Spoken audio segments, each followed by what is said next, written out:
Hello, students. Welcome to the class of MA Previous Sociology. मैं Anupama Saha, associate professor sociology, government college Sirohi, Rajasthan. सत्र 2020-21 में MA previous sociology में नव प्रवेशित विद्यार्थियों का हार्दिक स्वागत। जैसा कि आप जानते हैं, यह सत्र कोरोना महामारी के कारण अत्यधिक प्रभावित रहा।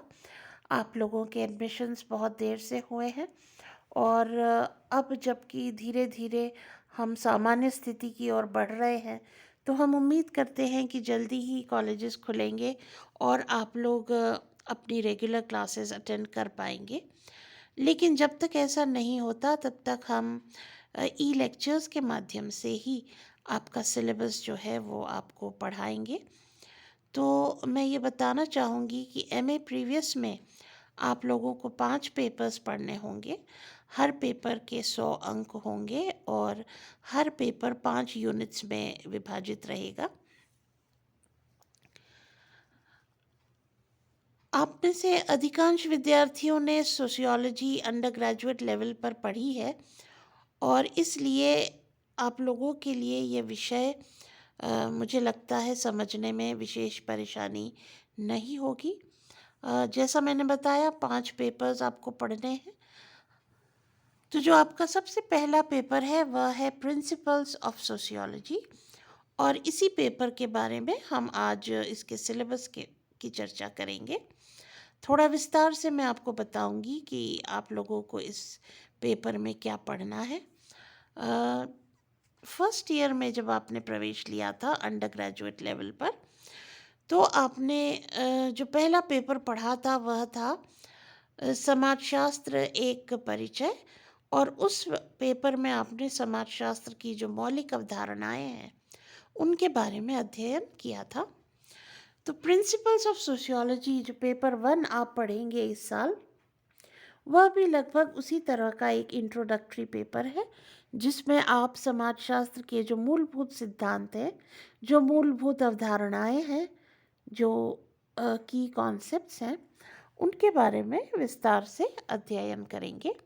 तो अब हम देख लें एक बार कि आपका सिलेबस क्या है।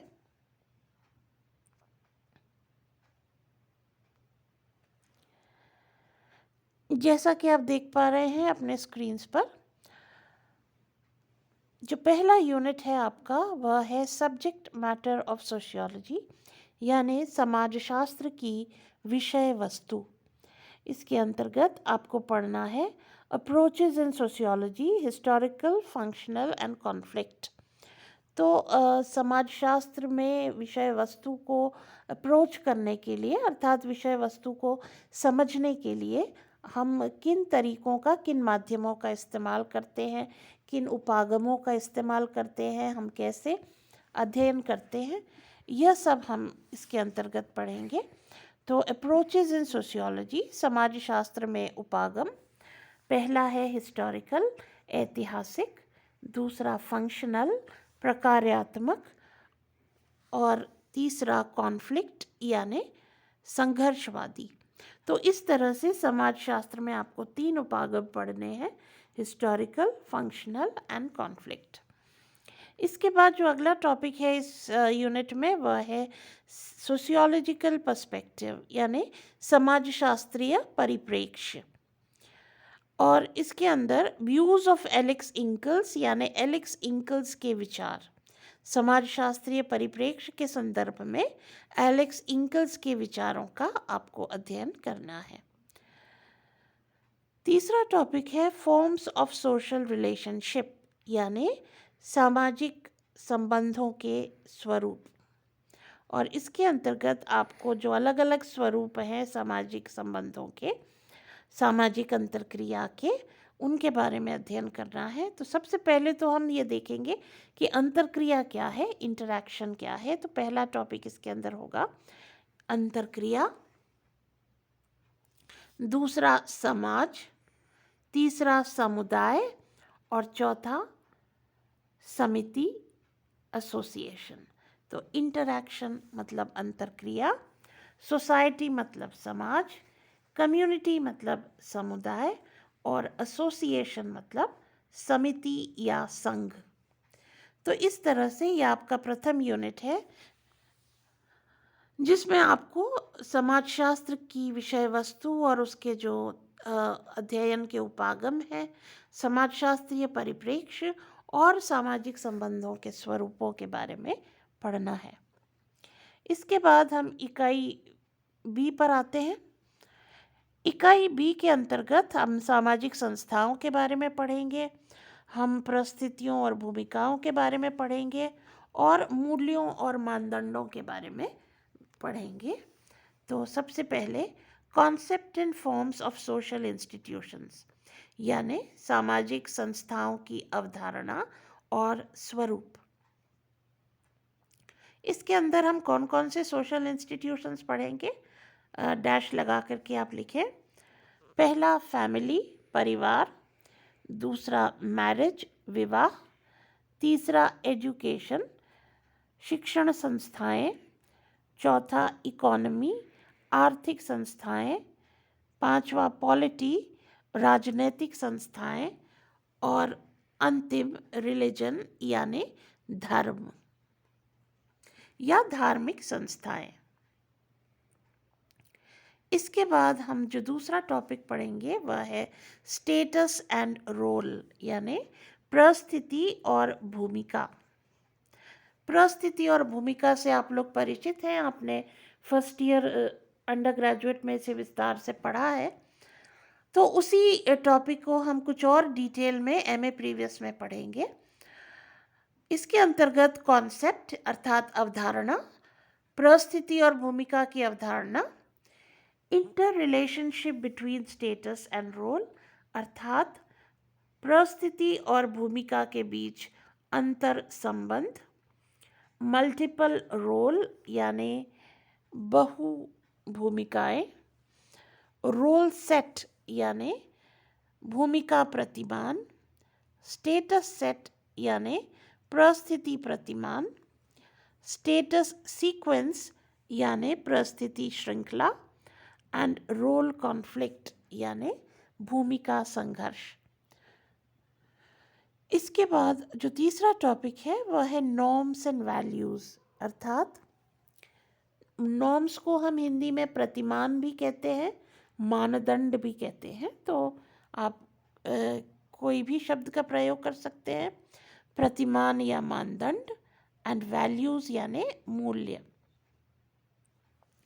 इसके अंतर्गत आपको पढ़ना है कॉन्सेप्ट कैरेक्टरिस्टिक्स एंड क्लासिफिकेशन अवधारणा विशेषताएं एवं वर्गीकरण किसका, नॉर्म्स एंड वैल्यूज़ का, मूल्य और प्रतिमानों का।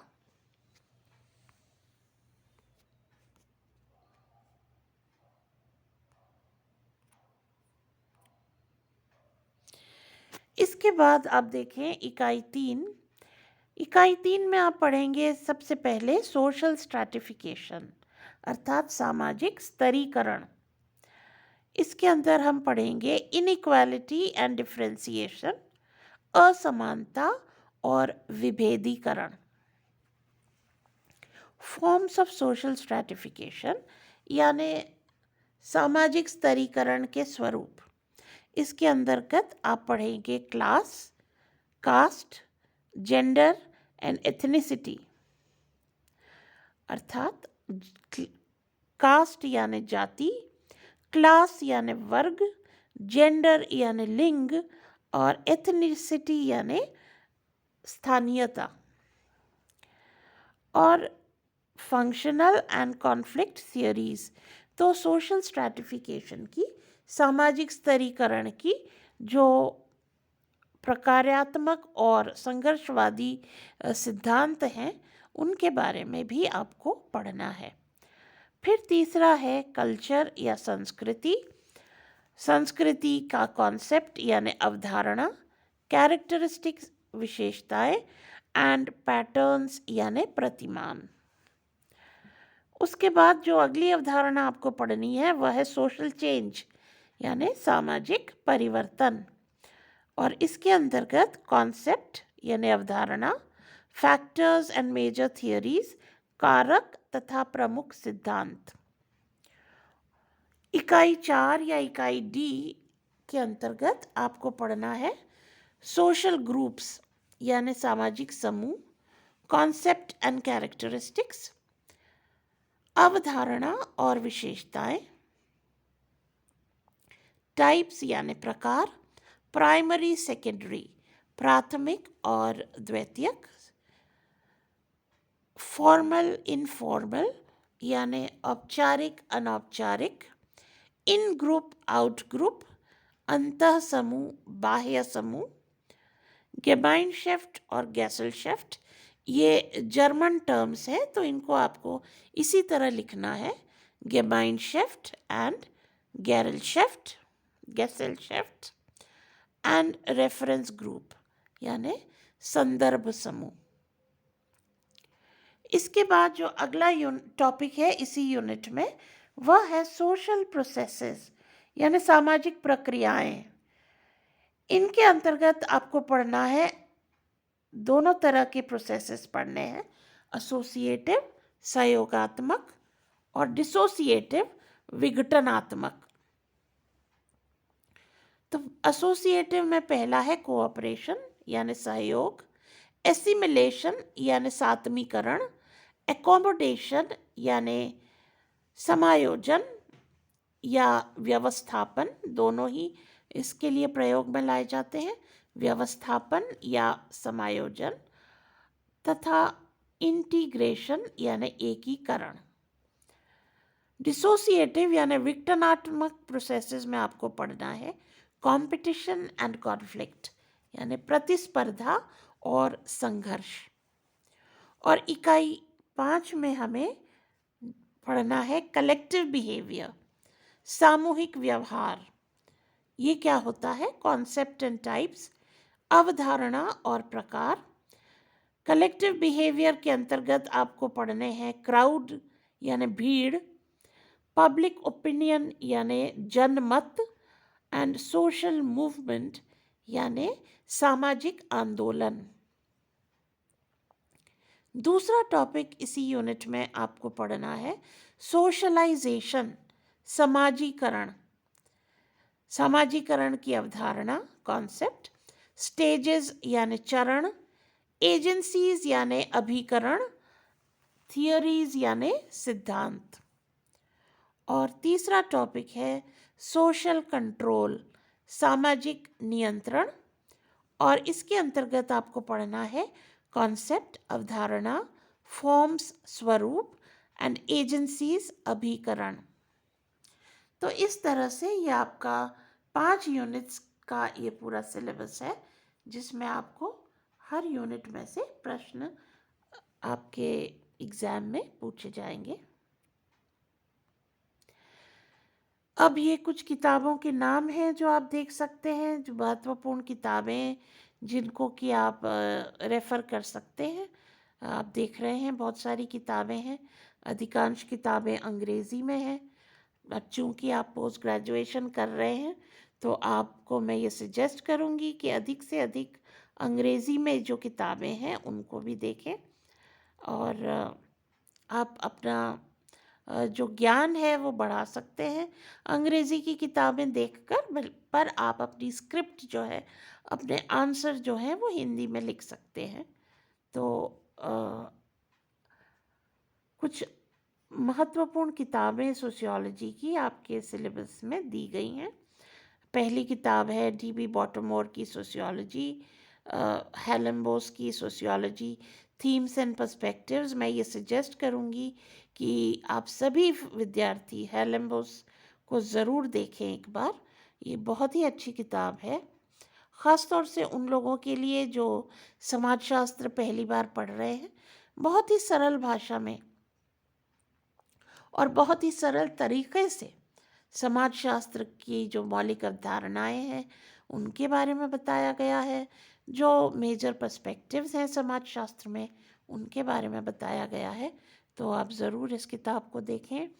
फिर एलेक्स इंकल्स की किताब है व्हाट इज़ सोशियोलॉजी, ये भी इम्पोर्टेंट किताब है, अच्छी किताब है।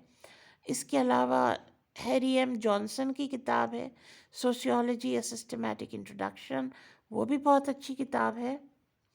और आप लोग देख सकते हैं बी के नागला और एस पी सिंह की किताब है जो हिंदी में भी अवेलेबल है। तो ये किताब भी आप लोग देख सकते हैं, जो हिंदी की किताब देखना चाहें वो।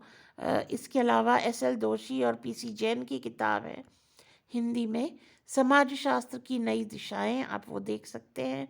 नरेंद्र कुमार सिंघी की सॉरी, यहाँ पर एक मिसप्रिंट है, सिंधी दिखाई दे रहा है पर वो एक्चुअली सिंघी है, तो ये नोट कर लें आप।